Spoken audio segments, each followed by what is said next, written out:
waktunya habis ya. Sudah selesai kuisnya ya.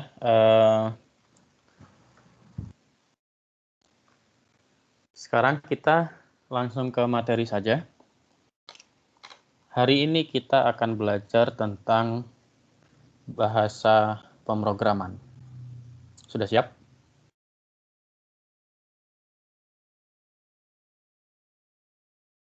Oke, sampai ya, halo.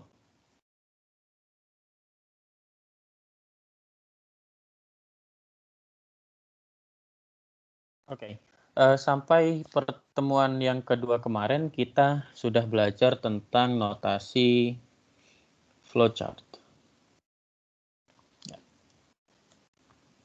Kita sudah belajar tentang notasi flowchart. Flowchart digunakan untuk apa kemarin?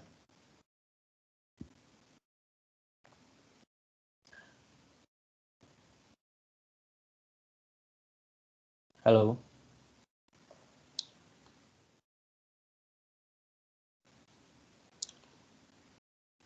Oke.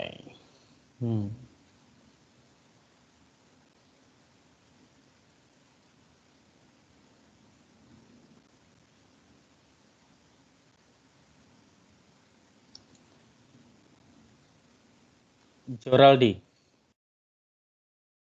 flowchart digunakan untuk apa?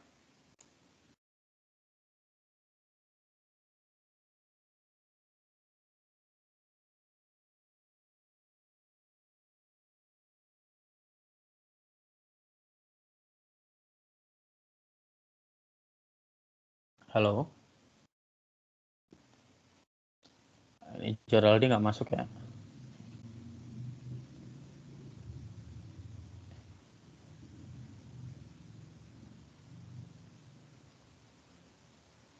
Oke, siapa ya? Ya. Di sini koneksinya kurang bagus, Pak. Maaf. Ya, sekarang lagi bisa kan? Flowchart digunakan untuk apa?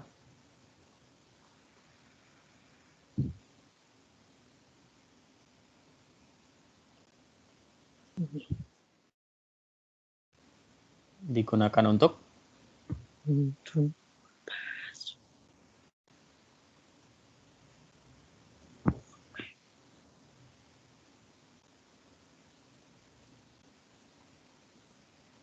Oke, ganti deh.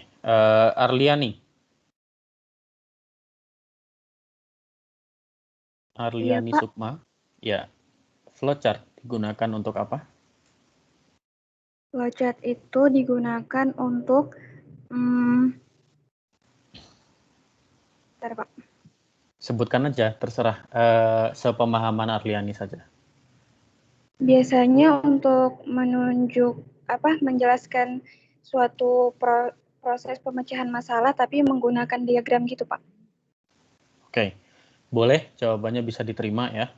Jadi flowchart itu digunakan untuk menggambarkan suatu algoritma. Mudahnya seperti itu ya. Algoritmanya pasti mulai dari start, berakhir di end. Nah, mulai hari ini kita akan belajar ke bagaimana penulisan algoritma ke dalam bentuk bahasa pemrograman. Seperti yang sudah disampaikan di pertemuan yang awal, untuk prodi kimia, bahasa pemrograman yang dipelajari adalah bahasa pemrograman Python. Nah, apa itu bahasa pemrograman? Kita sekarang ada di pertemuan minggu kedua ya. Tadi kita sudah kuis. Besok ada praktikum modul pertama. Jangan lupa tugas pendahuluan praktikumnya dikerjakan dan dikumpulkan sebelum praktikum dimulai.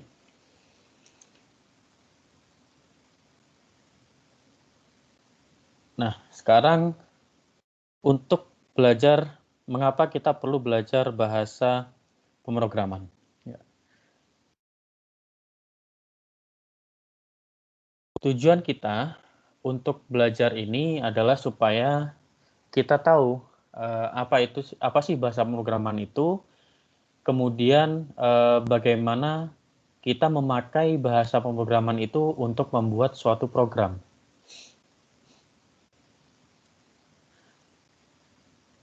Contohnya begini, di dalam suatu proses kimia, misalkan kita membahas rantai karbon, misalkan. Di dalam suatu rantai karbon itu kan kita ada beberapa komponen, misalkan komponen yang perlu dihitung, misalkan kekuatan ikatannya, kemudian energi, kalau nggak salah energi aktivasinya atau apapun itu ya, energinya dan lain-lain. Itu kalau kita selesaikan secara analitik, mungkin kalau rantainya sederhana, mudah. Tapi kalau rantainya panjang, kalau kita mau selesaikan secara analitik, persamaan yang kita dapat itu sangatlah rumit. Sehingga kita perlu bantuan komputer untuk mengerjakan itu. Nah, disinilah mengapa kita membuat program di komputer untuk menyelesaikan tugas yang ingin kita selesaikan. Disinilah mengapa kita perlu belajar bahasa pemrograman, terutama Python untuk di kimia, karena bahasa pemrograman Python, program-program yang banyak digunakan di kimia itu banyak dikembangkan dengan bahasa pemrograman Python. Nah, tujuan selanjutnya adalah tadi kan kita mau menyelesaikan suatu permasalahan menggunakan program. Nah, ketika kita membuat program, otomatis kita perlu menjelaskan, setidaknya kita perlu mengetahui bagaimana proses dari kode yang kita buat sendiri. Sehingga programnya dapat dijalankan. Ya. Nah, sekarang kita masuk ke materinya. Ya. Mulai dari sejarah bahasa pemrograman. Dari awal bahasa pemrograman dibuat sampai sekarang itu sudah ada banyak sekali bahasa pemrograman. Mungkin di sini ada beberapa yang sudah mengenal Pascal, atau C, atau C++, atau Python, atau mungkin sudah mengenal MATLAB, atau Fortran, HTML, PHP, dan lain-lain. Ya. Banyak sekali bahasa pemrograman yang ada di dunia ini. Nah, setiap bahasa pemrograman itu dibuat untuk tujuan tertentu. Ya. Jadi setiap bahasa pemrograman itu punya karakteristik masing-masing. Contohnya, untuk permasalahan kalkulator atau kode sandi Morse. Ya.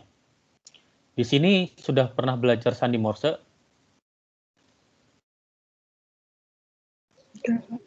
Sudah ya? Pernah, Pak.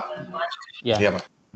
Zaman dulu, sandi Morse ini digunakan untuk mengirim pesan, ya, dari satu tempat ke tempat lainnya, dari pengirim ke penerima. Mengapa harus diubah ke sandi Morse?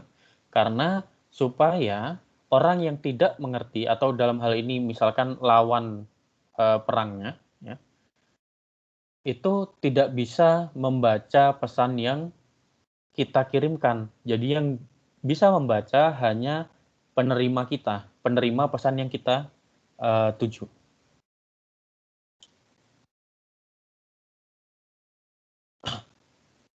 Sama seperti sandi Morse, di kalkulator juga seperti itu, ya. Kalau di sandi Morse kita kirim pesan dari orang ke orang, ya. Kemudian kita sebagai pengirim kita harus tahu sandinya, kemudian kita tulis dalam bentuk sandi Morse-nya, kita kirim dalam bentuk sandi Morse, penerima menerima dalam bentuk sandi Morse, kemudian dia menerjemahkan kembali ke dalam bahasa manusia, bahasa yang dia pahami. Dalam kasus ini keduanya tahu ya. Tapi kalau misalkan di dalam sebuah kalkulator, ketika kita membuat program kalkulator misalkan. Kalkulator itu kan digital ya, kalau yang sekarang ya. Digital, itu hanya bisa menerima angka 0 dan 1. Atau disebut dengan kode biner. Ya.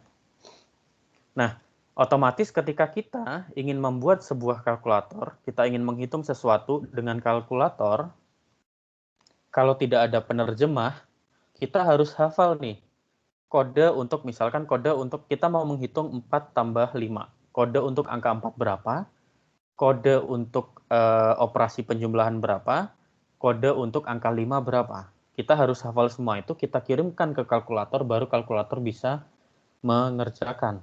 Ya. Contohnya seperti ini ya. Kalau dari orang ke orang misalkan ya, dari Amerika mengirim sesuatu ke orang di benua Asia. Ngomong nih mereka, kira-kira ya, kalau orang Amerikanya nggak ngerti bahasanya orang Asia, orang Asianya nggak ngerti bahasanya orang Amerika, ini mereka nyambung nggak kalau ngomong? Enggak. Enggak ya. Kalau supaya mereka bisa nyambung ngomongnya, diperlukan apa? Kira-kira? Penerjemah. Penerjemah. Ya. Ya. Proses penerjemahan adalah orang yang di Amerika di sini ya, dia ngomong, kemudian ini sama kalau kita misalkan di kalkulator ya, kita kirim langsung. Tapi kalau misalkan nggak tahu, nggak ada penerjemahnya, kalkulatornya nggak tahu harus ngerjakan apa nih. Ya. Contohnya, ketika kita mengerjakan sesuatu di kalkulator ya, kita punya tabel ini, tabel yang di sebelah kanan. Tabel ada kodenya, masing-masing kode punya deskripsi sendiri-sendiri. Misalkan 1000 itu artinya penjumlahan A tambah B. Seperti itu ya. Tapi kan tadi kita kasusnya adalah sama-sama nggak tahu nih. Ya. Kalau nggak tahu, ya susah. Gitu. Otomatis, salah satu dari pengirim atau penerima minimal harus mengerti bahasa yang disampaikan, bahasa yang entah itu bahasa yang akan dikirim atau bahasa yang sudah diterima. Tapi kalau kita berbicara pada sebuah kalkulator, ya, kalkulator itu kan mesin ya.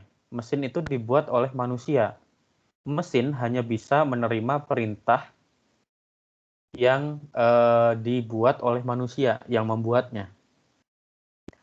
Otomatis pada kasus kalkulator ini, si kalkulator tidak bisa menerjemahkan sendiri ya.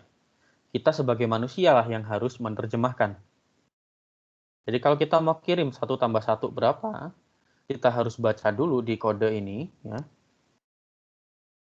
Bilangan biner dari 1 itu berapa, kemudian penjumlahan itu berapa, kodenya, kemudian 1 itu berapa. Baru kita kirimkan ke kalkulator dan kalkulator bisa menerjemahkan. Bisa mengerjakan prosesnya. Ya. Tapi apa yang kita dapat dari kalkulator itu, ketika kembali ke kita, itu dalam bentuk kode lagi, otomatis untuk menerjemahkannya, untuk membaca hasilnya, kita harus terjemahkan dulu kode ini, supaya kita tahu hasilnya berapa. Nah, tadi untuk mempermudah, kita memerlukan apa? Penerjemah. Penerjemah ya. Kalau ini kan tadi kita punya proses ini ya. 1, kemudian kode penjumlahan, kemudian 1 dimasukkan. Nah, untuk mempermudah kita memerlukan yang namanya penerjemah. Misalkan nih dari bahasa India ke bahasa Inggris gitu, atau bahasa Indonesia ke bahasa Inggris, atau bahasa Indonesia ke bahasa India gitu ya. Jadi prosesnya sekarang bisa kita ubah seperti ini. Kita kirim sesuai apa yang kita tahu ya. Kita kirimnya langsung 1 tambah 1. Kita biarkan penerjemah menerjemahkan 1 tambah 1 itu apa ke dalam bahasanya si kalkulator, ya, ke dalam bahasa mesin itu, baru penerjemah itulah yang mengirimkan informasi itu ke kalkulator. Sama sebaliknya, hasil dari kalkulator mengirimkannya ke penerjemah dulu. Baru penerjemah mengirimkan hasil yang bisa kita langsung ketahui dengan mudah ya. Sekarang coba bayangkan kalau misalkan kita mau melakukan penghitungan yang sangat kompleks. Di situ ada semua komponen penjumlahan, pengurangan, perkalian, pembagian, pangkat, akar, dan seterusnya. Ya. Itu otomatis kan berarti kodenya kan banyak ya. Kalau kita hafal kode ya nggak masalah. Tapi kalau kita nggak hafal kodenya, ribet nggak tuh prosesnya untuk menghitung? Misalkan hanya untuk menghitung akar 4 saja. Akar 4 kan karena kita tahu jawabannya 2, ya gampang ya. Tapi kalau misalkan kita nggak tahu, misalkan kita nggak tahu akar 4 atau akar dari 625 gitu ya. Kita ingin si kalkulator itu menghitung akar itu. Nah, kalau kita nggak tahu kodenya, kita harus cari dulu, buka dulu nih. Misalkan ternyata buku kodenya ini ada beratus-ratus halaman. Maka itu akan membutuhkan waktu yang terlalu panjang. Ya. Maka disitulah diperlukannya sebuah penerjemah. Nah, sekarang kita masuk ke bahasa pemrograman. Ya. Bahasa pemrograman itu proses pembuatannya kira-kira mirip seperti itu ya, seperti yang tadi kasus kalkulator ya. Zaman dulu ya, di antara bahasa pemrograman yang pertama itu adalah sebuah mesin apa istilahnya, mekanik yang digunakan untuk menghitung. Mesinnya di gambar ini. Kalau nggak salah ini mesin untuk menentukan waktu. Ya. Nah, mesin ini dibuat dan dia bergerak secara mekanik untuk menghitung sesuatu yang spesifik. Ya. Secara umum memang bahasa pemrograman seperti yang saya jelaskan tadi, itu dibuat untuk melakukan untuk keperluan-keperluan spesifik. Misalkan ada problem-problem yang bisa kita kerjakan dengan Python, tapi tidak bisa dikerjakan menggunakan bahasa HTML, misalkan. Contohnya penghitungan yang kompleks. Contohnya seperti itu ya. Jadi dulu di awal ya, bahasa pemrograman itu contohnya adalah mesin ini, mesin mekanik ini. Tujuan awalnya adalah untuk menghitung. Nah, beberapa abad kemudian, ya, kira-kira di awal abad ke-19, seorang penemu bernama Joseph Jacquard, itu dia membuat sebuah bahasa pemrograman yang digunakan untuk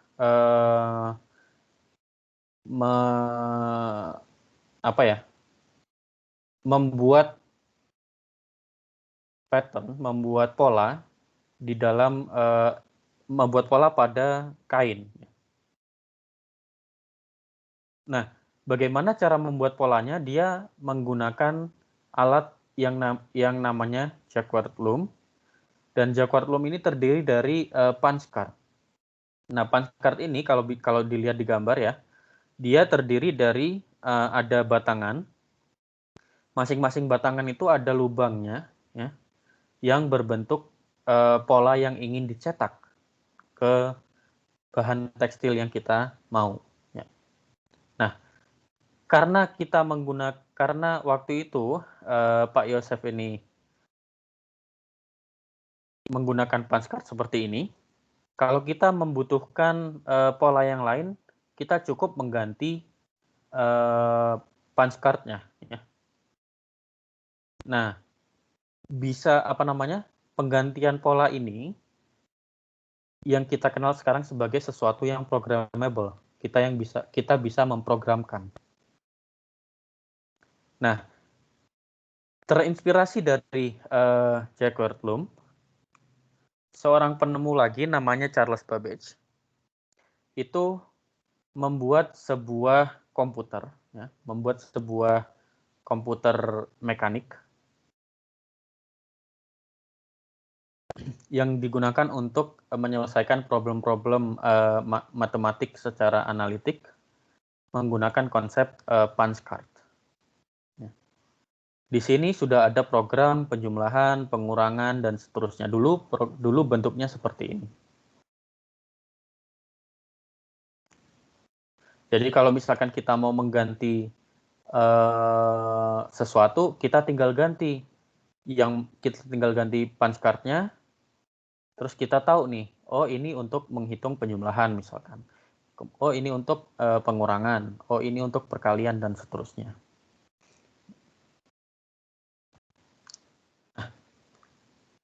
Dari sini, kemudian banyak berkembang bahasa pemrograman jadi semakin canggih. Di antara bahasa pemrograman yang pertama adalah bahasa pemrograman yang dikembangkan oleh Ada Lovelace yang disebut dengan Adalang, ya. Ada language, ya. Nah, program yang dikembangkan oleh Ada Lovelace ini adalah salah satu bahasa pemrograman tingkat rendah yang bisa digunakan untuk menghitung. Nah, di dalam bahasa ini, ya, itu sudah mulai bisa menggabungkan beberapa tugas. Jadi kalau yang tadi di alat yang ini, ya, kita perlu mungkin kita perlu mengganti punch card-nya untuk mengerjakan tugas yang lain. Nah, di sini Ada Lovelace sudah membuat program itu sehingga programnya sudah lebih powerful, lebih kuat, dan sudah bisa lebih banyak mengerjakan hal-hal yang lebih abstrak. Nah, dari sini, dari programnya, dari bahasa pemrogramannya Ada Lovelace, inilah bahasa pemrograman modern banyak muncul, ya. Sejak itu bahasa pemrograman itu fungsinya sudah mulai lebih banyak, ya. Di dalam sebuah personal computer, dalam sebuah PC dan internet, itu kita sekarang banyak ada beberapa tugas, misalkan kita punya smartphone atau smartwatch atau jam biasa, jam digital biasa, misalkan. Kalau dulu ada, kalau nggak salah, jam kalkulator Casio gitu, ya. Nah, itu dari bahasa pemrograman ini berkembang sehingga sampai sekarang, ya, kita tahu bahwa seiring berkembangnya teknologi, komputer semakin dibutuhkan, sehingga kode-kode yang ditulis dalam bentuk bahasa pemrograman itu ada di sekitar kita, ya. Di hampir semua hal yang kita punya di sekitar kita. Misalnya jaringan internet, kemudian mesin cuci misalkan, atau kulkas, atau misalkan untuk keamanan, kalau misalkan kita punya akun Instagram, Twitter, dan lain-lain, ada passwordnya. Kemudian ya macam-macam, ya. Nah, kita sampailah ke bahasa pemrograman yang modern, ya. Nah, bahasa pemrograman modern ini sebenarnya pada dasarnya mereka punya fungsi yang setidaknya sama dengan ada bahasa pemrograman yang namanya ENIAC. ENIAC ini apa? ENIAC ini kalau nggak salah singkatan dari Electric, saya lupa apa ya. ENIAC ini kalau nggak salah Electric mungkin N-nya numerik. Electrical Numeric Integrator and Computer. Mungkin itu ya. Nah, ENIAC ini dibuat sama seperti pendahulunya ya. Pada dasarnya fungsinya adalah untuk menghitung. Ya. Nah, tapi untuk bahasa pemrograman yang modern seperti contoh Python, Java, C++, kemudian macOS atau iOS atau Windows atau Ubuntu dan lain-lain, itu mereka tergolong sebagai bahasa pemrograman tingkat tinggi. Mengapa? Karena mudah untuk dibaca dan menuliskannya. Jadi kita sebagai manusia, kita mudah untuk membaca kode kita dan kita mudah untuk menuliskan kode kita. Nah, bahasa pemrograman yang modern ini rata-rata memang didesain untuk bisa digunakan di platform yang berbeda. Misalkan bahasa Java bisa dipakai di macOS, juga bisa dipakai di Windows, dan seterusnya. Ya. Nah, karena bahasa pemrograman ini terus berkembang, paradigma pemrogramannya pun berkembang. Ya. Sebelum kita lebih dalam ke bahasa pemrograman Python, ya, kita akan sedikit membahas tentang paradigma pemrograman. Di antara paradigma pemrograman yang sekarang banyak dibuka itu ada konsep seperti object oriented programming atau modularisasi misalnya. Nah, di bahasa-bahasa pemrograman modern konsep ini itu penting banget, ya. Penting banget. Karena apa? Misalkan nih, dalam bahasa pemrograman Python kita sudah punya fungsi namanya ABS. Itu digunakan untuk menghitung nilai mutlak dari apa yang ada di dalam ABS itu tadi. ABS kurung apa yang mau dimutlakan. Nah, fungsi ABS ini kalau kita sebenarnya bisa menuliskan sendiri ya dalam beberapa baris sendiri, tapi itu akan membuat program kita jadi terlalu panjang. Karena kan nilai absolut kan sebenarnya kalau nilai yang ada di dalam kurungnya yang kita mau absolut mutlakan itu sudah positif, berarti dia sama dengan nilai yang kita mutlakan. Tapi kalau nilai yang mau kita mutlakan itu negatif, berarti negatif dari nilai yang mau kita mutlakan supaya nilainya jadi positif ya. Nah, bahasa pemrograman ini terus berkembang. Muncullah alat-alat untuk berkolaborasi antar satu programmer dengan programmer lainnya. Misalkan untuk versinya, kontrol versinya, ya. Supaya kita bisa keep track nih, ini versinya siapa, gitu. Dan yang itu versinya siapa. Gitu. Nah, sampai sini ada pertanyaan? Sepertinya nggak ada ya, karena cuman sejarah ya. Kalau gitu saya punya pertanyaan. Apa itu bahasa pemrograman? Ada yang bisa bantu saya?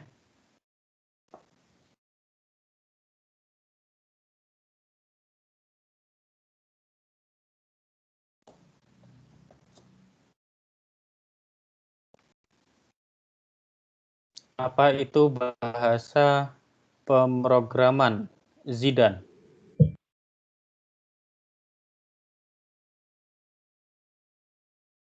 Iya, Pak. Apa itu bahasa pemrograman kira-kira?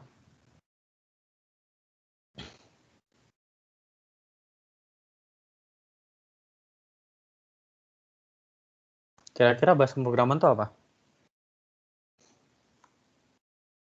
Iya, Zidan. Bahasa itu, Pak. Instruksi standar untuk memerintah komputer. Oke, jawabannya mungkin bisa diterima ya. Saya simpan dulu. Ada yang lain mungkin?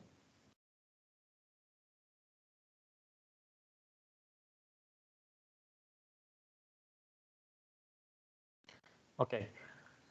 Jawaban Zidan tadi tidak sepenuhnya benar karena masih kurang lengkapnya. Jadi bahasa pemrograman itu pada dasarnya adalah bahasa formal, ya, formal language ya, bahasa formal yang didesain untuk mengekspresikan sebuah komputasi, penghitungan. Jadi semua proses yang ada di komputer itu adalah proses komputasi, proses penghitungan. Nah, di sini sekarang saya kasih tanda merah formal language. Apa itu formal language ya? Kita bahas dulu formal language. Dalam hidup kita sehari-hari kita berbicara dengan bahasa Indonesia ya, atau bahasa daerah, misalkan bahasa Jawa, bahasa Sunda, bahasa bahasa Minang misalkan, atau bahasa Bugis dan lain-lain ya, atau mungkin bahasa Inggris, bahasa Arab, bahasa Spanyol dan lain-lain. Nah, bahasa-bahasa kita sebagai manusia itu disebut sebagai bahasa natural, bahasa yang muncul secara alami. Mengapa? Karena bahasa yang kita gunakan sehari-hari itu bahasanya terus berkembang. Nah, sehingga kadang-kadang kita perlu formalisasi. Kalau dalam bahasa Indonesia itu formalisasinya istilahnya puebi ya. Tapi kan ketika kita berbicara, ngobrol misalkan sama teman kita, teman akrab kita, nggak jarang juga kita temui orang yang berteman dekat, kemudian mereka saling ngobrol tapi bahasanya itu pakai aturan puebi gitu ya. Jadi bahasanya itu benar-benar baku. Itu mungkin akan aneh terasanya.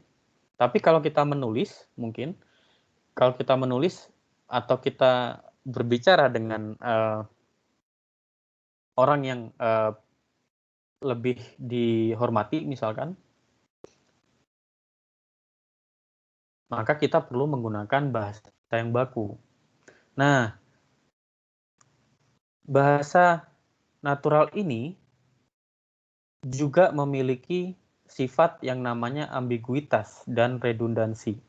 Apa itu ambiguitas? Kadang-kadang satu kata bisa punya dua makna. Kira-kira dalam bahasa Indonesia apa contoh yang satu kata mungkin punya dua makna? Atau satu kalimat mungkin punya dua makna?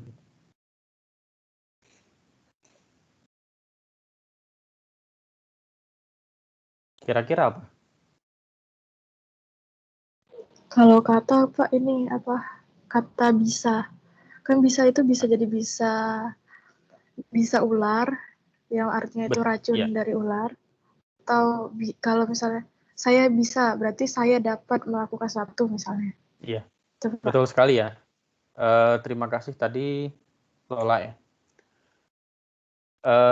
Di antara contohnya seperti itu ya. Nah, karena kata ini kan, kata bisa tadi kan tergantung konteks kalimatnya ya. Jadi kalau kita hanya bilang bisa saja itu dia ambigu antara bisa, kita bisa melakukan sesuatu, atau bisa ular misalkan, bisa apapun ya. Nah, dari situlah muncul juga redundansi ya. Artinya redundansi di sini adalah satu kata tapi digunakan di beberapa tempat berbeda. Nah, apa bedanya natural language dengan formal language? Kalau di kimia kita tahu kita punya cara menyimbolkan sebuah ikatan kimia ya. Caranya khusus. Misalkan ikatannya harus satu atau dua, kemudian percabangannya seperti apa, itu ada aturannya ya. Dan aturan itu kira-kira bisa diubah nggak?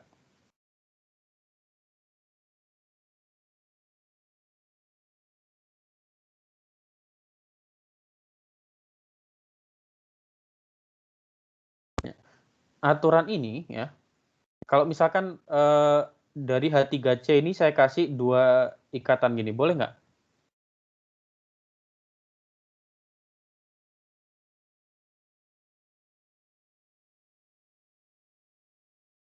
Atau dari karbon yang kiri dengan karbon yang kanan hanya satu ikatan, boleh nggak kira-kira? Nggak boleh. Nggak boleh, Pak. Nggak boleh ya? Nah, yang seperti ini disebut dengan bahasa formal. Ya. Contohnya adalah notasi matematik dan kimia. Jadi memang notasinya itu memang didesain untuk tujuan tertentu. Ya. Dan satu notasi tidak mungkin dipakai di tempat lain. Jadi aturannya itu sangat-sangat strict. Sehingga tidak ada lagi yang namanya ambiguitas dan redundansi. Ya. Maknanya juga pasti. Ya. Misalkan ikatannya 2 sama ikatannya 1 itu maknanya pasti berbeda gitu.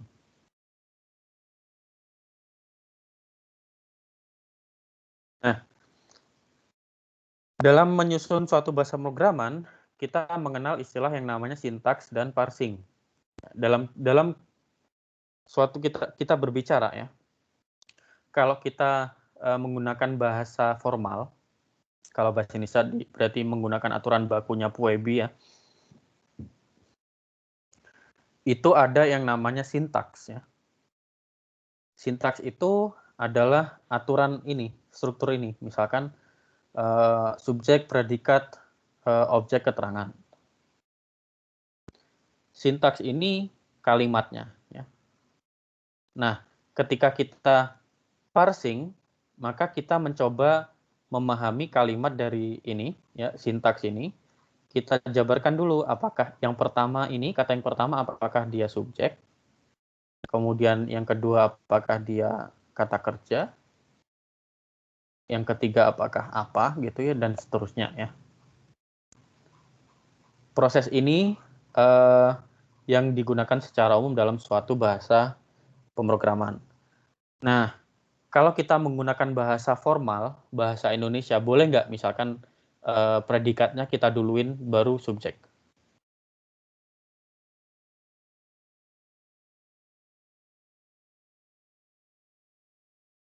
Nggak boleh, Pak. Nggak boleh ya? Karena struktur kalimatnya jadi salah. Seperti di bahasa pemrograman, di bahasa formal itu seperti itu ya. Jadi kalau strukturnya salah, maka akan muncul yang namanya syntax error. Konstruksi sintaksnya harus benar ya. Contohnya seperti ini. Ya.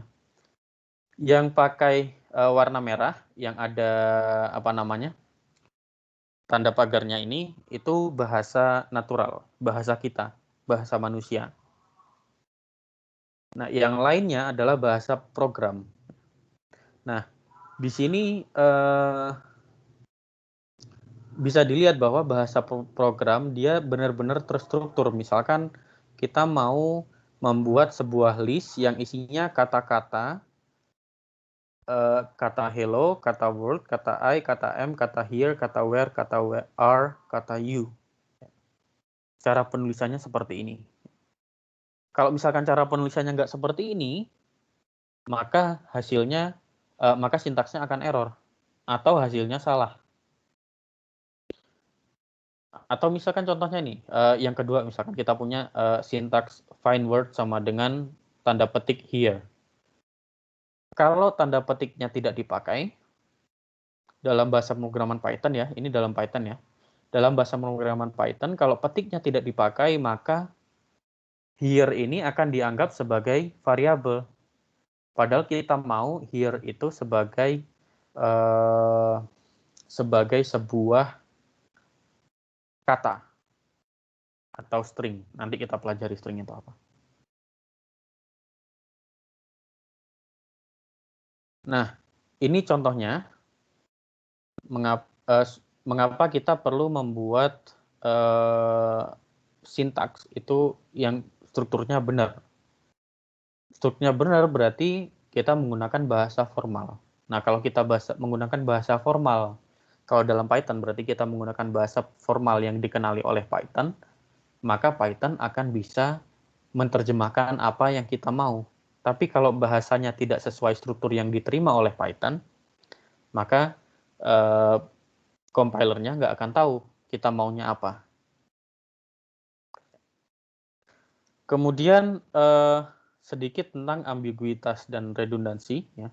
Mengapa kita, tadi sudah saya jelaskan, mengapa kita perlu menghindari ambiguitas. Karena komputer itu bahasanya terbatas ya. Dia hanya menerima bits 01 ya. Dan tidak ada kemungkinan, maksudnya tidak ada probabilitas dia angkanya tiba-tiba kalau kita ngirim 1, penerimanya menerjemahkan sebagai 0, itu nggak mungkin. Karena kita nerima 1, komputer pasti nerimanya 1. Kalau kita ngirimnya 0, komputer pasti nerimanya 0. Jadi semuanya harus jelas.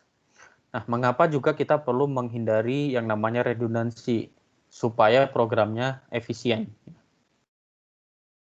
Kalau programnya efisien, ya, berarti kita bahkan ketika kita membaca program kita sendiri pun akan mudah kita memahami program kita. Sampai sini ada pertanyaan?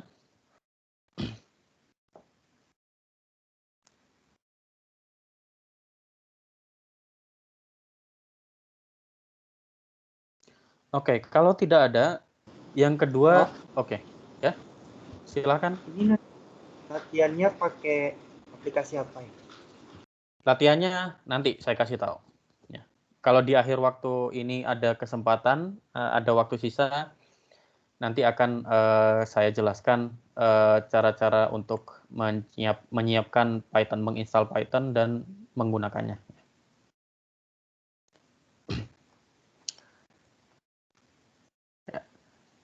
Nah, kita sekarang masuk ke bagian yang kedua. Tadi kita sudah belajar tentang apa itu bahasa formal. Nah, kita masuk ke bagian yang kedua, yaitu bahasa pemrograman itu digunakan, didesain untuk mengekspresikan suatu komputasi. Contohnya, ya, contoh mengekspresikan sebuah komputasi. Misalkan kita punya input. Input kita ambil data dari keyboard atau file atau alat lain, misalkan ya. Misal di kalkulator gitu ya.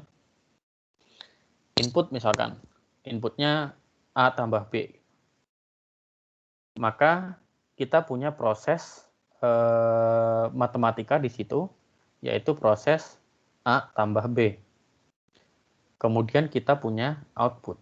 Output itu data hasil proses tadi ya. Nah, kemudian selain itu sama seperti ketika kita mempelajari flowchart ya, mempelajari bahasa algoritma di awal, juga ada conditional logic atau pilihan. Pilihan ini maksudnya apa? Kalau misalkan syarat yang kita mau terpenuhi, maka kita melakukan sesuatu. Kalau tidak terpenuhi, kita melakukan yang lain. Kemudian yang terakhir adalah repetisi. Apa itu repetisi? Repetisi adalah mengulangi sebuah kegiatan yang sama dan kadang-kadang juga bisa ada variasi. Contohnya, ingat lagu Anak Ayam Turut Berkotek? Ingat, Pak. Ya, lagunya seperti apa?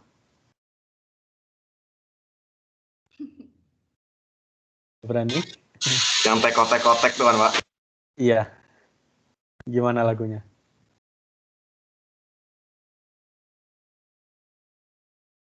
Oke, mungkin malu ya. Lagunya kan, iya. Lagunya kan tekotek-kotek, anak ayam turun 10, mati 1, tinggal 9 gitu, Pak. Ya, intinya seperti itu ya. Tekotek-kotek-kotek, anak ayam turut berkotek. Nanti kemudian ada ada misalkan 10 anak ayam gitu. Kemudian mati 1. Tapi kalimatnya kan diulang-ulang ya. Kalimatnya diulang-ulang, hanya angkanya turun 1 setiap proses. Nah, ini kan berarti ada repetisi. Itu juga ada proses komputasi di situ. Contohnya seperti ini ya. Kita kembali ke kode yang tadi ya. Input Di sini nggak ada contoh input sayangnya. Tapi nanti kita akan belajar contoh input seperti apa ya. Kita punya contoh output. Output contohnya adalah kalau di Python print. Ya. Print ini adalah perintah untuk output, untuk menuliskan apa hasil yang diperoleh, yang kita mau. Ya. Nah, kemudian conditional logic. Conditional logic ini digambarkan dengan if else. Ya. Misalkan if this word is fine word. Ini artinya adalah if syarat ini dipenuhi, maka kita cetak ini. Kalau tidak dipenuhi, maka ini. Ini sama seperti sepertinya saya perlu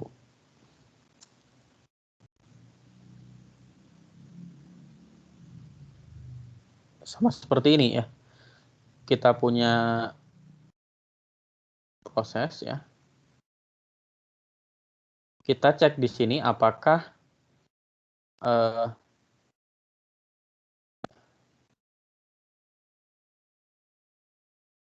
this word itu sama dengan fine word. Kemudian jawabannya kalau iya, maka apa? Kalau tidak, maka apa? Kalau iya di sini berarti kita perintah yang cetak ya. Cetak yang ini kalimat word. This word plus was found. Kalau tidak, maka kita output word not found.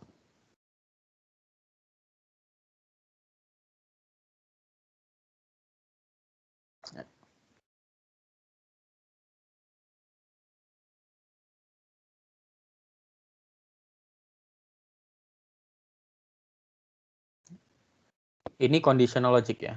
Jadi di sini print word plus this word plus was found ini dicetak kalau syarat this word is fine word itu dipenuhi.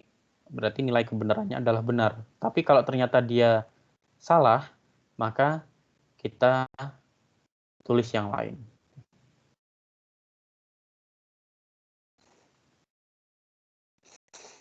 Nah, kemudian tadi yang terakhir ada repetisi ya. Repetisi misalkan di sini kita ingin menuliskan hello world, I am here, where are you dalam satu kalimat utuh gitu misalkan ya. Dalam satu baris gitu ya. Nah, ini kan berarti kita mengambil elemen dari list ini satu persatu, kita ulang terus kita kasih spasi. Hello spasi world spasi I spasi am spasi here dan seterusnya.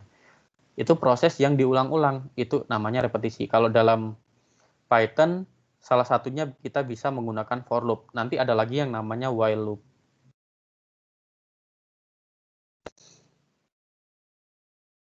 Nah, apa persamaan dari bahasa pemrograman yang modern yang kita pelajari ya. Persamaannya adalah ini ya.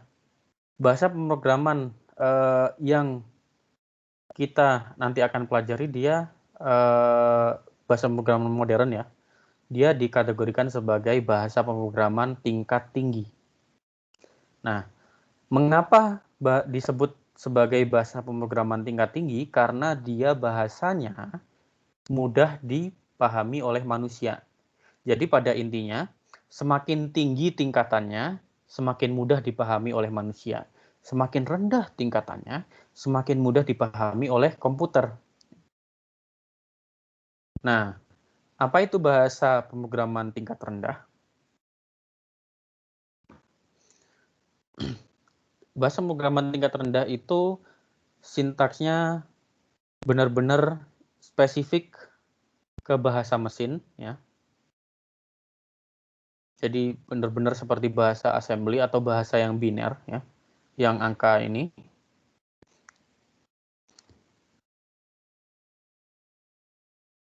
Dan sekarang sih jarang sekali digunakan ya, karena sudah banyak bahasa pemrograman tingkat tinggi seperti Python, Java, C++, dan lain-lain. Untuk bahasa pemrograman tingkat tinggi, seperti yang saya sampaikan tadi, dia human friendly, ya. Semakin mudah dipahami oleh manusia. Dan dia bisa dipahami oleh berbagai macam komputer. Nah, prosesnya ketika kita menulis misalkan kode dalam bahasa pemrograman Python, ya, proses komputer kita memahaminya itu adalah dia diubah dulu menjadi bahasa yang low level. Jadi ada semacam penerjemah ke bahasa low level yang dikenali oleh mesin, baru mesinnya memproses apa yang kita kerjakan. Sampai sini ada pertanyaan?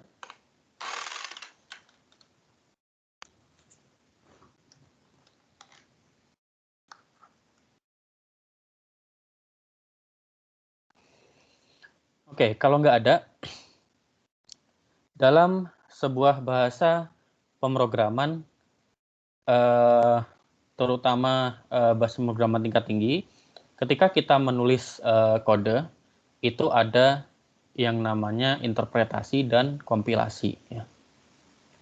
Jadi ada bahasa pemrograman yang menggunakan proses kompilasi, ada yang menggunakan proses interpretasi. Nah, kompilasi itu seperti apa? Kompilasi itu ketika kita menulis program, kita compile, baru hasil kompilasinya bisa didistribusikan, kemudian itulah hasil yang didistribusikan tadi yang dijalankan oleh pengguna. Kalau interpretasi, ya, itu prosesnya adalah kita menulis, kemudian kita distribusikan kode kita, penggunanya menjalankan kode kita. Ketika menjalankan, itu setiap baris akan diinterpretasikan satu persatu ya, secara berurutan.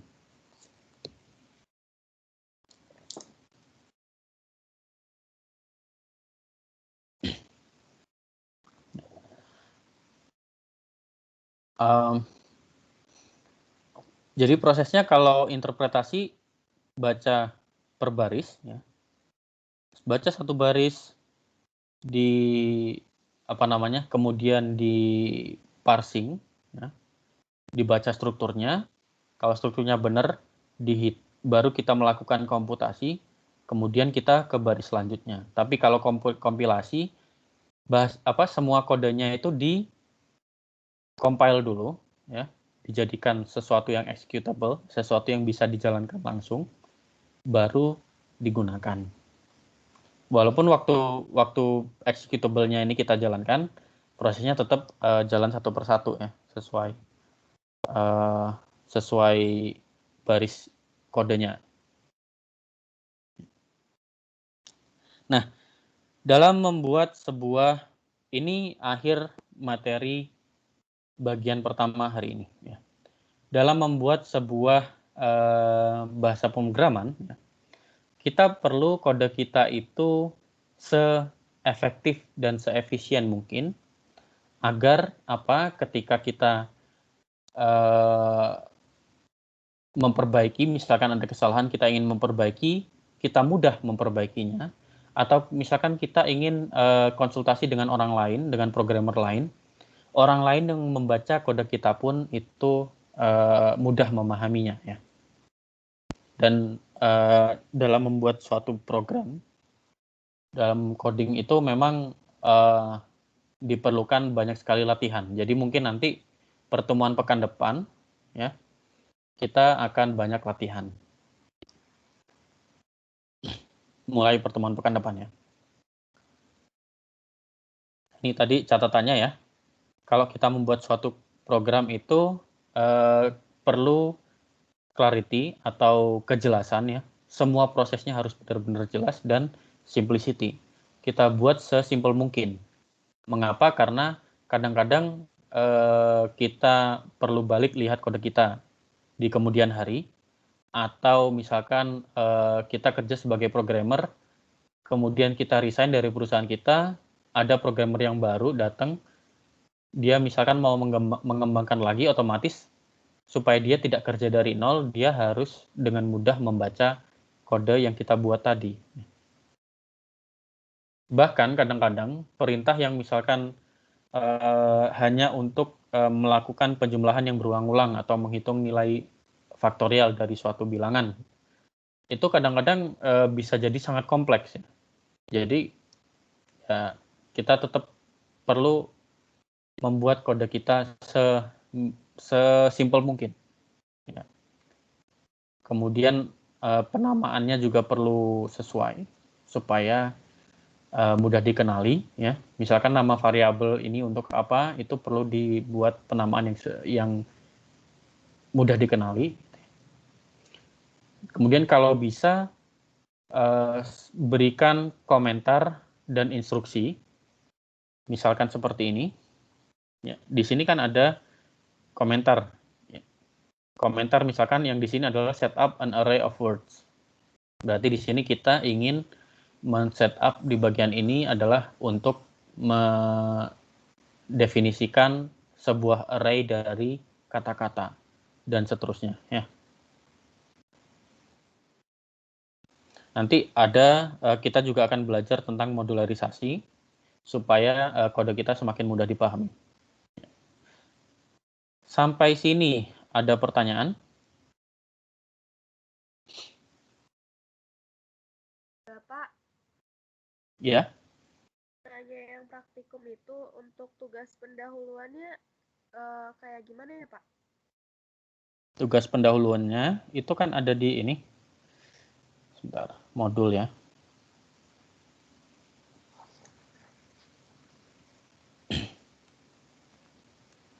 Kita buka modulnya.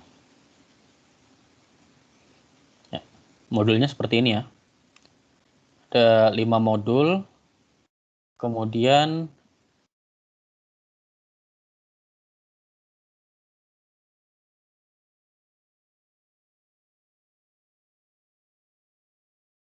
kita buka modul pertama. Ya, tugas pendahuluannya adalah ini yang ada di nomor-nomor yang ada di sini.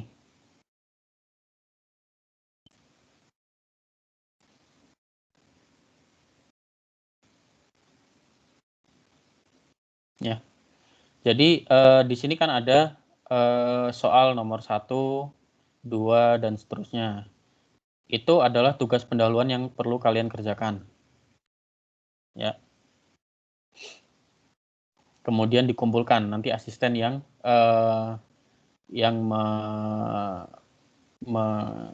mengoreksi. Kemudian modul 2 ini juga ada ya. Jadi apa yang ada di praktis ini adalah tugas pendahuluan kalian. Nanti di dalam praktikum kalian boleh bertanya apa saja ke asistennya terkait dengan modulnya. Ya.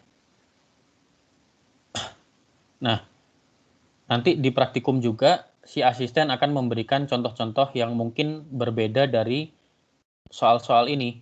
Ya. Mungkin akan berbeda dari soal-soal ini. Kemudian di akhir ada semacam kuis yang soalnya dibuat oleh asisten.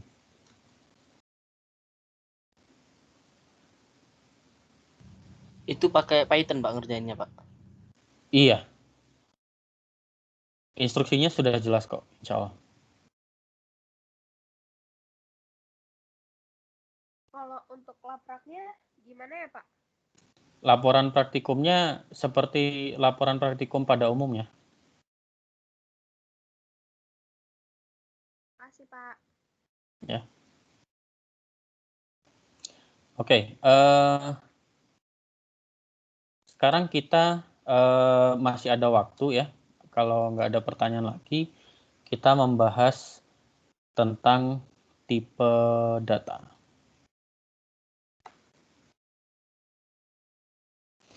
Tipe data ini sangat penting dalam bahasa pemrograman Python. Ya. Tujuannya adalah supaya mahasiswa mampu menjabarkan berbagai jenis tipe data primitif ya. Catatannya yang kita pelajari nanti tipe data primitif terlebih dahulu. Baru kemudian tipe data buatan dan manfaatnya. Kemudian supaya mahasiswa mampu memahami dan menggunakan tipe-tipe data tersebut, variabel, value, konstanta, dan lain-lain. Kemudian supaya mahasiswa mampu juga membuat program sederhana dari sebuah pseudocode. Nah, kemarin di tugas 1 sudah belajar tentang pseudocode ya. Pseudocode secara harfiah artinya apa?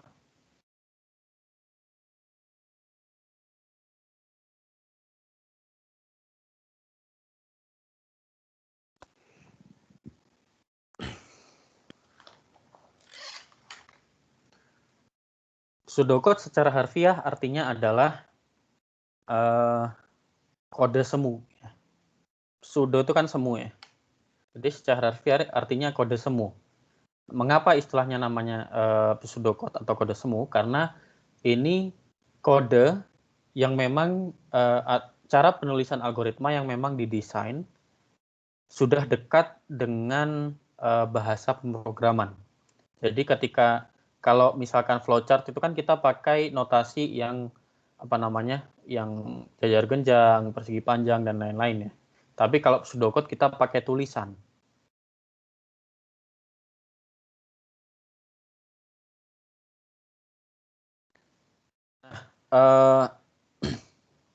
Tipe data.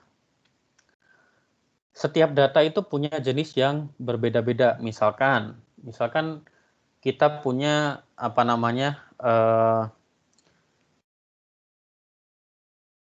KTP ya. Di KTP itu kan ada data nama, alamat, umur ada nggak ya? Nama, alamat, tanggal lahir, dan seterusnya ya. Misalkan data nama itu angka atau bukan?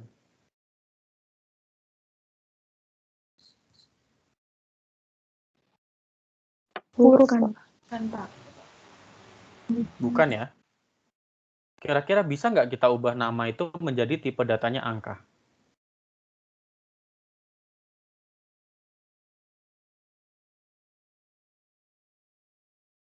Nggak bisa ya, karena dia bukan angka. Karena Karena dia nama itu biasanya terdiri dari huruf ya. Maka kita harus membedakan nih, yang mana tipe data huruf atau kalimat, atau tipe data angka. Nah, tipe data angka sendiri, kalau kita belajar di kalkulus ya, bilangan itu ada beberapa kategori ya. Ada bilangan asli, kemudian atau yang atas saja ya. Bilangan itu terbagi menjadi dua, bilangan real dan bilangan kompleks. Bilangan real dibagi menjadi dua lagi, bilangan rasional dan bilangan irasional. Bilangan rasional ada turunannya lagi, ada bilangan bulat, ada bilangan desimal. Ada yang bentuknya pecahan. Nah, di sebuah bahasa pemrograman ya, angka itu juga punya beberapa tipe data. Ada yang namanya integer, ada yang namanya float, atau kadang-kadang real, atau kadang-kadang double. Ada yang namanya boolean. Boolean itu hanya 0 atau 1. Kalau di sini kita misalkan di KTP gitu ya, ada kolom tanggal lahir.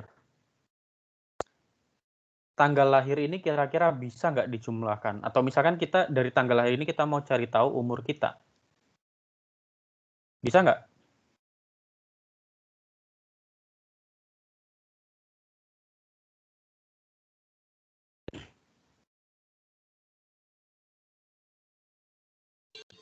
Bisa, Pak. Bisa ya. Karena tanggal lahir itu semuanya bisa cara menghitungnya gimana deh? Cara penghitungnya gimana?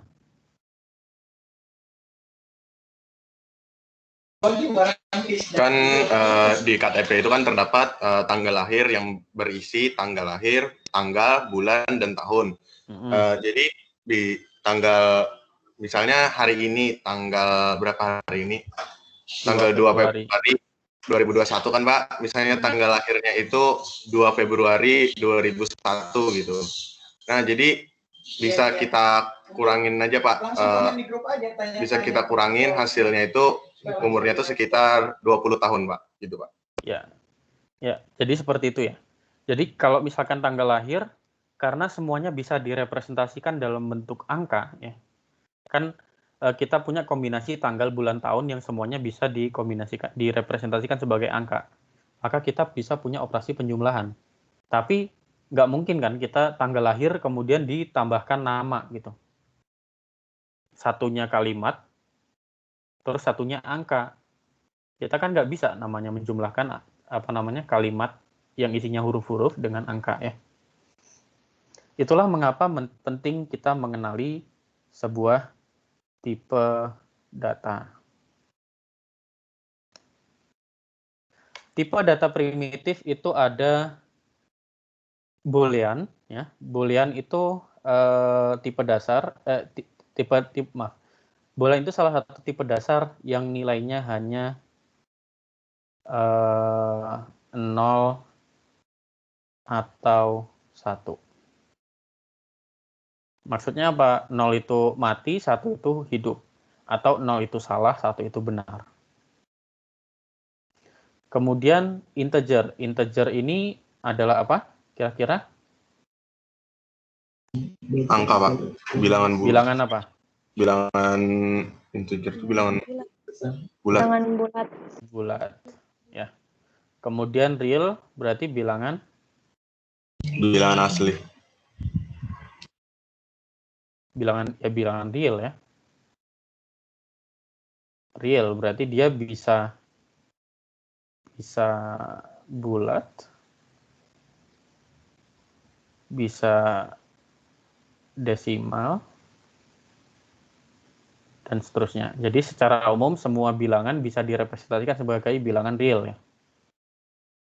Tapi nanti ada operasi-operasi yang khusus yang belum tentu bisa dikerjakan di Python untuk bilangan real. Kemudian ada karakter. Karakter itu notasinya char ya. Nama tipe datanya char. Karakter itu berarti hanya satu karakter ya.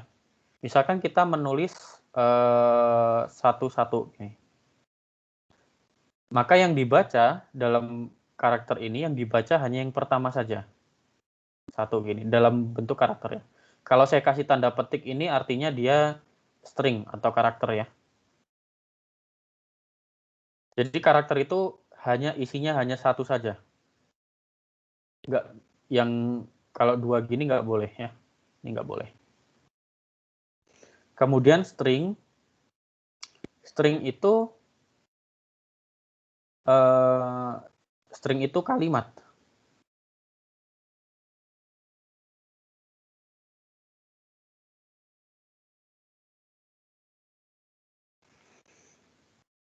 Nah, masing-masing tipe data ini punya operasi sendiri-sendiri ya. Kemudian ada tadi kan kita sudah belajar tipe data primitif. Ada juga namanya tipe data turunan atau buatan. Nah, tipe data buatan ini dibentuk dari gabungan tipe dasar. Gabungan dari tipe-tipe data primitif sebagai suatu struktur tunggal. Misalkan kita mau membuat tipe data namanya tipe data manusia. Data mahasiswa. Tipe data mahasiswa ini komponennya ada NIM yang berisi string, kemudian nama yang berisi string, umur berisi integer, kemudian kota berisi string. Ini contohnya ya. Ini tipe data turunan. Tapi cara membuatnya adalah isinya masing-masing tipe data primitif ya. Yang di sini masing-masing primitif semua. String, string, integer, string. Atau misalkan array. Array itu misalkan kita mau punya kumpulan dari integer. Kalau sudah belajar namanya vektor kan ya. Sebuah vektor misalkan vektor isinya 0, 1, 3. Vektor ini pada dasarnya adalah kumpulan dari elemennya integer semua, kalau yang contoh ini ya. Nah, ini vektor dalam hal ini disebut sebagai tipe data turunan juga, yaitu tipe data array. Nanti kita pelajari apa itu array. Kalau nggak salah materi terakhir ya. Nah, masing-masing tipe data itu punya nilai sendiri, representasi nilai sendiri ya. Contohnya begini ya. Kalau tipe datanya angka, kita punya ini angka ya. Angka karena tidak ada tanda petik ya. Maka kalau kita jumlahkan, dia sama dengan 2. Tapi kalau kita punya string seperti ini, ada sebenarnya operasi penjumlahan string dalam bahasa pemrograman Python. Tapi hasil penjumlahannya bukan 2, tapi 1-1. Karena dalam string itu prosesnya adalah menggabungkan 2 string kalau penjumlahan 2 string ini. Hanya menggabungkan langsung di setelahnya begitu. Ini integer, yang ini string ya. Nah, sekarang terkadang juga kita perlu membedakan berbagai tipe dari suatu nilai supaya komputer itu penghitungannya benar. Karena ketika kita menghitung dengan komputer, itu ada yang namanya tingkat ketelitian.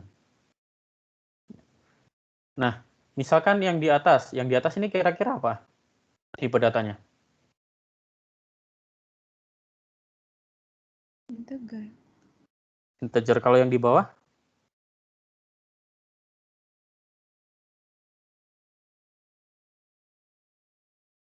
Kalau yang di bawah tipe datanya apa? Real. Real ya. Terima kasih yang bantu menjawab. Nah, untuk membedakan integer dan real dalam Python itu sebenarnya mudah. Misalkan kita mau menulis angka 1, ini formatnya integer ya. Integer ke sesuatu yang formatnya real. Maka kita cukup tulis angka 1 menjadi 1.0. Nah, kalau sudah 1.0 ini sudah dibaca sebagai bilangan real. Ya. Atau float ya.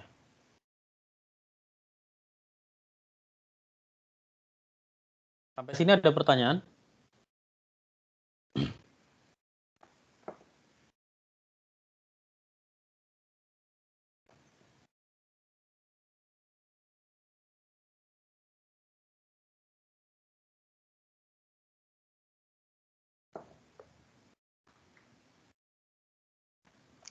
Oke, kalau tidak ada, kita juga menggunakan namanya variabel. Ya. Kalau dalam bahasa pemrograman Python, ya, atau bahasa pemrograman apapun ya, variabel itu adalah nama yang mengacu pada suatu nilai. Misalkan nama variabelnya myString. MyString ini punya nilai testing dalam tipe data string. Ya. Berarti variabel myString ini tipe datanya apa?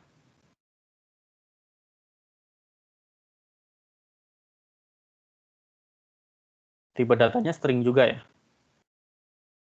Kemudian kita tulis variabel myInt sama dengan 100. Di sini berarti tipe datanya integer.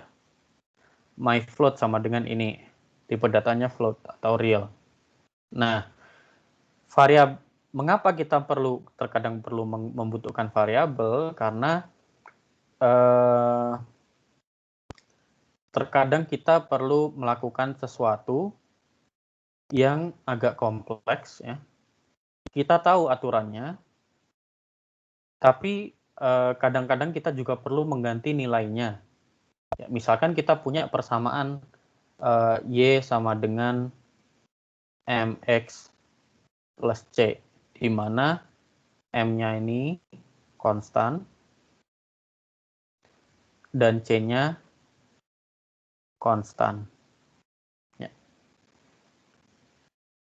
Berarti di sini kita punya variabel Y dan variabel X. Ini variabel juga. Kita punya persamaan ini, ya. Nah, kita perlu variabel kalau misalkan kita perlu menghitung ini secara berulang dengan nilai X yang berbeda-beda. Ya. Disitulah kita perlu variabel. Nah, setiap variabel pasti mempunyai nilai. Cara memberikan nilainya, kita bisa melakukan yang namanya assignment, penugasan. Contohnya, langsung memberi nilai seperti ini, atau seperti ini, atau seperti ini. Ini proses langsung memberi nilai, ya. Atau kita memberikan tugas dalam bentuk melakukan penjumlahan seperti ini.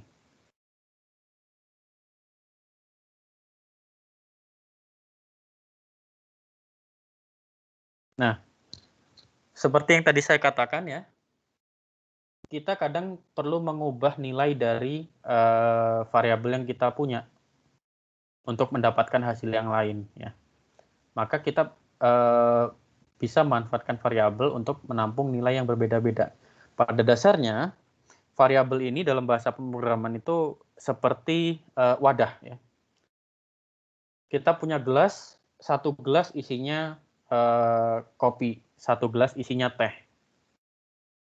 Tapi kadang-kadang kita punya gelas kosong. Gelas kosong kita bisa tampung, misalkan kita bisa isi kopi, atau kita bisa isi teh, atau kita bisa isi air putih dan lain-lain. Jadi variabel ini analoginya seperti itu, ya. Sebelum ke manipulasi variabel, ada pertanyaan?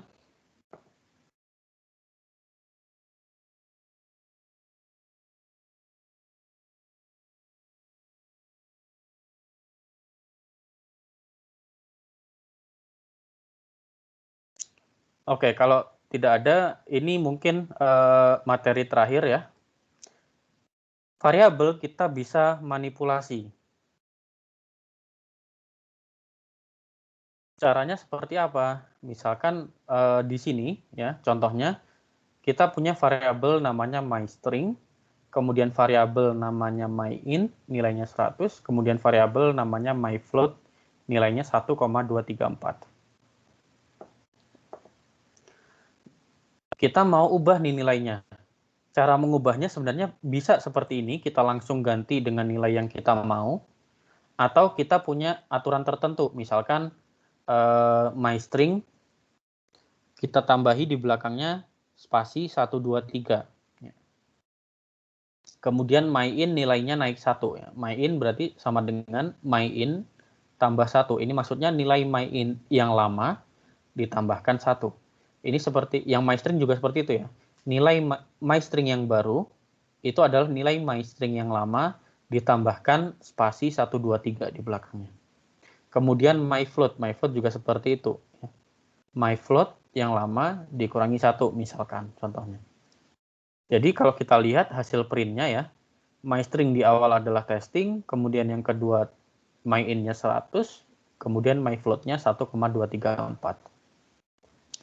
Kemudian setelah kita lakukan manipulasi yang di sini, ya, kita dapat hasil yang ini. myString yang lama adalah testing, kemudian ditambahkan spasi 123 di belakangnya. Kemudian myInt yang lama 100 tambah 1 jadi 101. myFloat yang lama 1,234 dikurangi 1 jadi 0,234. Ini salah satu cara kita memanipulasi variabel, ya. Sampai sini ada pertanyaan?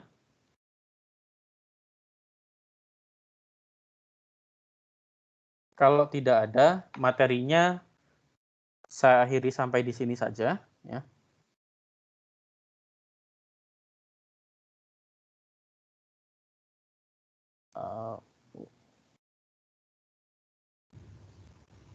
Pak, mau tanya. Iya, silakan.